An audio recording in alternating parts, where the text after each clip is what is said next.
was born and raised in a Christian family. My father was the pastor of a church, my mother a beautiful singer within the choir.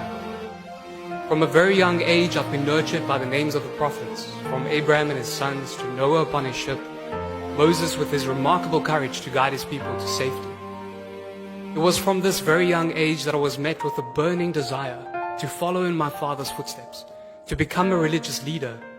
And so, I dedicated myself to this cause, and I soon acquired a platform upon which I could share my passion for God and what I then believed His untainted revelation.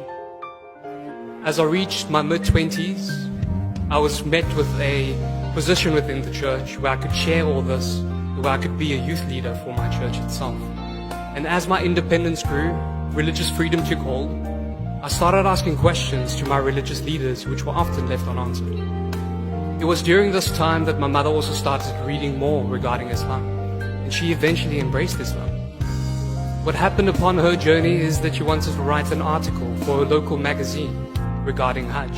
Now, during this time as a youth leader and a Christian missionary, I contested her quest for additional knowledge, and we often debated with one another, in love, in compassion. She is still my mommy, but I still remember during this time that whenever we would have youth group and we would do praise and worship in our house, I would turn up the music just a little bit louder to try and call her back to Christianity. Now, it was during this time where I realized that my desire to follow in my father's footsteps to become a religious leader within the church was starting to wither apart. And I decided to work abroad for Royal Caribbean Cruises as a photographer in marketing and sales. And it was at the airport where my mom held me in a close, embracing hug. And she prayed a prayer over me which I will never forget. She prayed a prayer to a new God, Allah, whom I did not know back then. She prayed to this Allah to send a very big angel with me, to guide and to protect me upon my journey. And so, I left for my flight, and I landed in Australia, and I got onto my ship, and I opened up my bag, and I realized that my mommy had left me with more than just a prayer. She left me with a copy of the Holy Quran. And it's on the very first page of this book that she wrote a little note, and she said that if ever I want to debate against Muslims one day, I need to understand what they believe. I need to know where they come from. What is their history? And so that makes sense to me.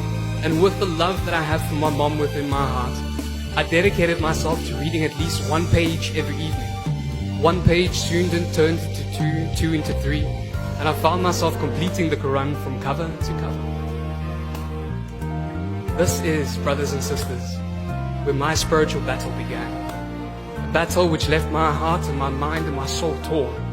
I was separated countries between myself and everything that I held dear. And yet I knew I was exactly where I had to be. I felt betrayed by my religious leaders who did not educate me regarding Islam. And yet I knew that there was still something that was guiding me. I felt as if I did not really know this God. And yet I knew that He was right there beside me. And so I dedicated myself to start a comparative study between the Holy Quran, the Torah and the Gospels. And what I had found truly astonished me, that there's more cohesion between these revelations than what there is separation. From the very core principle within the Holy Quran, found in Surah Ikhlas, this is echoed within the Bible. In the book of Deuteronomy, chapter 6, verse 4, where Moses, peace be upon him, says, "Hear, O Israel, the Lord our God, the Lord is one." Confirmed by Jesus, peace be upon him, as to that which came before him and that is to come after him. In the book of Mark, chapter 12, verse 29, where he says that the most important commandment is this: Hear, O Israel, the Lord our God, the Lord is one. To the very concept that nothing in the heavens above, the earth beneath, or the water beneath the earth will ever resemble this God. Echoed in the book of Exodus, chapter 20, verse 3 to 5.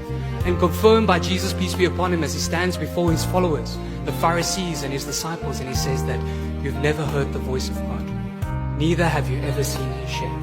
In the book of John, chapter 5, verse 37. It was as if I've been reading a new revelation, as all these truths came to me and inspired within me the ability to wholeheartedly make my kalima and say that La ilaha illallah Muhammad Rasulullah, that there is no God worthy of worship except for Allah subhanahu wa ta'ala, and that Muhammad, peace be upon him, is his messenger.